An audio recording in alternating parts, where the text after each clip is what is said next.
Começou por ser uma curta-metragem com 7 minutos sobre Van Gogh, feita pela realizadora polaca Dorota Kobiela. 2 anos de preparação e 5 anos de rodagem depois, A Paixão de Van Gogh, realizado por Kobiela e pelo inglês Uwe Ushman, transformou-se numa longa-metragem com actores James Buff, Saoirse Ronan, John Sessions, Aidan Turner, Ellen McCrory e outros computadores e inteiramente pintada a óleo, a primeira deste gênero por 125 artistas de 20 países, que se dividiram pelos seus 65 mil fotogramas. O filme reproduz fielmente o estilo do pintor e é contado pelos quadros deste, e Kobiela e Ushman expõem a tese segundo a qual Van Gogh não se suicidou mas terá sido assassinado acidentalmente por um rufião adolescente que o costumava atormentar. René Secretan, o observador, falou com a dupla de realizadores de A Paixão de Van Gogh, estreado esta semana entre nós. Este filme pode ser definido como uma história detetivesca sobre um pintor contada pelos quadros do próprio DK. Acho que é uma definição perfeita. HW, inteiramente de acordo. Por que é que escolheram Van Gogh e não outro pintor para tema da fita? Por causa da hipótese alternativa sobre a morte dele, por gostarem particularmente da sua pintura. Por ambos os motivos, DK, a principal razão foram os quadros.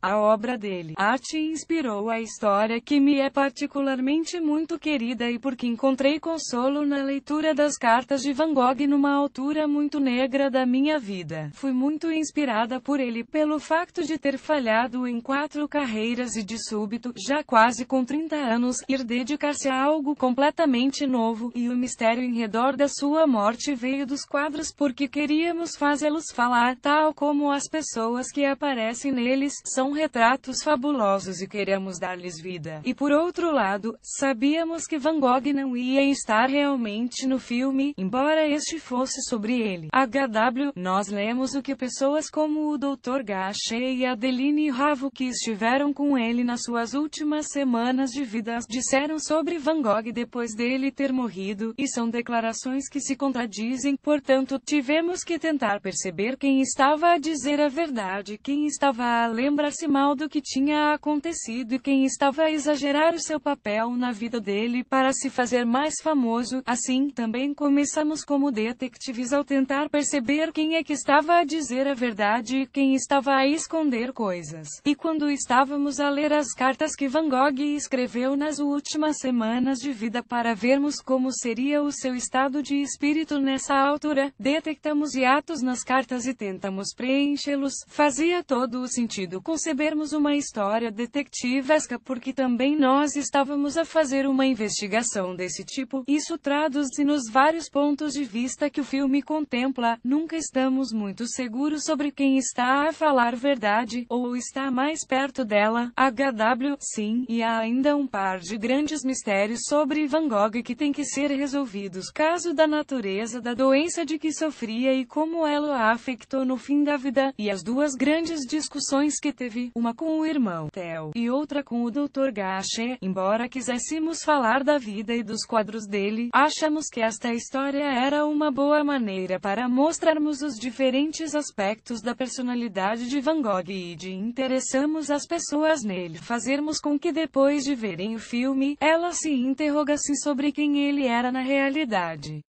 Aliás, o nosso diretor de fotografia, o Lucas Al, a meio da rodagem, notou que isto era muito parecido com O Mundo a Seus Pés, do Orson Welles. Quando chegamos ao fim do filme, perguntamos-nos quem era este homem na realidade e apesar daquele fantástico plano final, a verdade é que nunca chegamos a saber. Foi assim que também nos sentimos em relação ao Van Gogh, A Paixão de Van Gogh, uma investigação passada dentro dos quadros do pintor. O filme também não contempla o clichê do pintor louco, que é associado a Van Gogh na imaginação popular. DK, foi exatamente isso que quisemos evitar. HW, não quisemos ir por aí porque se estivéssemos a fazer um filme biográfico convencional, teríamos que pensar como é que os problemas mentais dele se manifestavam. A Dorota, quando estava a estudar na universidade, fez uma tese de mestrado cujo tema era se a atividade artística pode conduzir conduzir a problemas mentais, ou se são os problemas mentais que podem conduzir à arte. Na família do Van Gogh manifestavam-se vários problemas do fórum mental, e ele sofreu de depressão durante toda a sua vida adulta. Isto agravou-se quando ele estava em Arles e trabalhava intensamente, pintava um quadro por dia, e aquilo que hoje consideramos ser o inconfundível e emblemático estilo de Van Gogh se manifestou e consolidou. Ele chegava a pintar 14 horas a fio sob aquele sol violento do sul de França, não bebia muita água e estava a abusar do álcool, comia mal e lia livros e jornais e escrevia cartas enormes ao irmão. Parecia inevitável que iria quebrar mais cedo ou mais tarde, e que essa quebra se terá dado pela combinação de uma susceptibilidade genética específica com esse estilo de vida desgastante. A teoria sobre o possível assassínio de Van Gogh, que pode ter sido acidental, é muito plausível, e o filme mostra bem por que. HW é muito significativo que o possível culpado, René Secretan, que costumava atormentar o Van Gogh, só tenha quebrado o seu silêncio e referido o assunto numa entrevista, em 1956, dada pouco antes de morrer, como se tivesse querido fazer uma confissão tardia. E há aquele estranho pormenor que nunca foi resolvido, do desaparecimento do material de pintura do Van Gogh no dia em que ele apareceu alvejado a tiro. Por que é que o material se sumiu? Quem o fez desaparecer é muito suspeito. Os próprios intérpretes do filme ficaram muito entusiasmados com esta hipótese de crime. A Ellen McCrory, por exemplo, que faz de Louise Chevalier, só dizia: não tenho dúvidas, o Van Gogh foi assassinado. Sempre quiseram fazer a paixão de Van Gogh com estas características, todo pintado à mão e ao estilo do pintor, ou o projeto era diferente no início e sofreu alterações. DK, o projeto, no início, era filmar uma curta de 7 minutos e seria eu a fazê-la sozinha, pintando tudo à mão. Nunca demoraria 2 anos a preparar e 5 a rodar, como acabou por acontecer. DK, não, provavelmente demoraria uns 2 anos, se eu a tivesse feito sozinha, mas o conceito do filme foi sempre o mesmo desde o início, contar a história de um artista através dos seus quadros, só que a escala foi aumentando. HW, quando eu comecei a envolver-me no filme, fiquei muito entusiasmado com a visualidade do que a Dorota estava a fazer. Como já trabalhava em animação há 10 anos e nunca tinha visto nada assim, e comecei a ler coisas sobre a vida de Van Gogh, convenci-me que era uma história para ser contada em grande escala e que o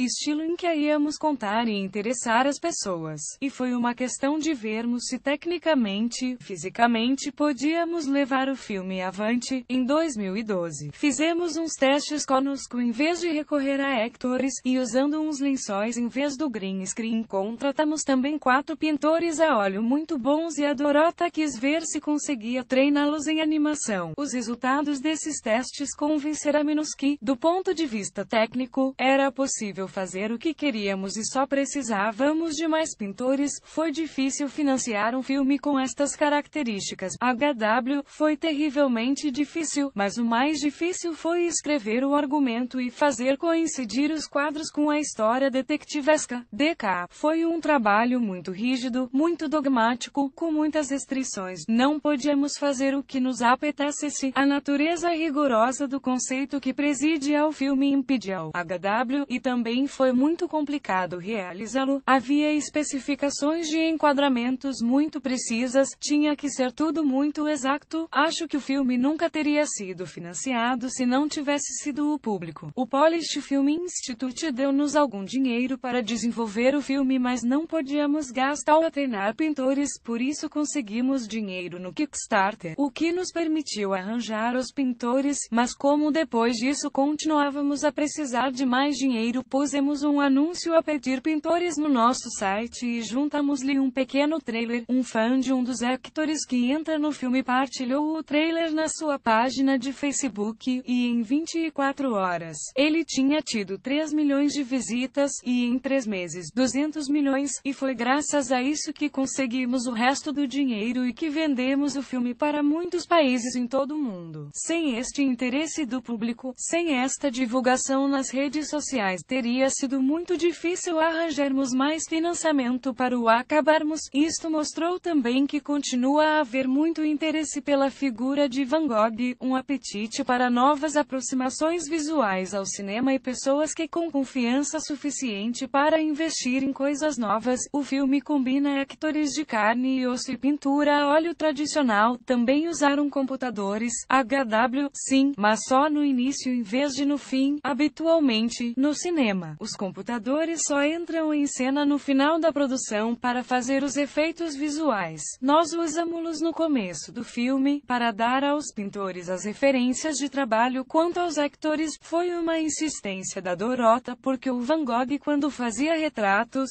trabalhava sempre com o modelo à frente dele e não gostava de recorrer à imaginação, preferia imaginar de novo o que tinha perante ele. Portanto, nada de atores virtuais, sim aos atores reais, HW, exato, e queríamos também que os nossos pintores captassem o poder da interpretação dos atores nos quadros. Por isso, esperamos que os espectadores consigam ver a emoção dos intérpretes, que ela passe através dos quadros, entre as pessoas do mundo da arte. Aqui já mostramos o filme, contam os dois peritos do Museu Van Gogh que são dos maiores especialistas do mundo na obra dele e que nos ajudaram nas pesquisas desde 2013. Felizmente, eles adoram-no. DK, as projeções que fizemos em museus de todo o mundo têm tido reações muito boas, muito positivas, sobretudo por parte dos artistas, porque percebem que houve ali muitas mãos humanas a pintá-lo. Este filme é um espantoso exemplo de trabalho coletivo. Os pintores vieram de vários países do mundo, não foi HW, sim, de 20 países diferentes. No princípio, iam ser só pintores polacos porque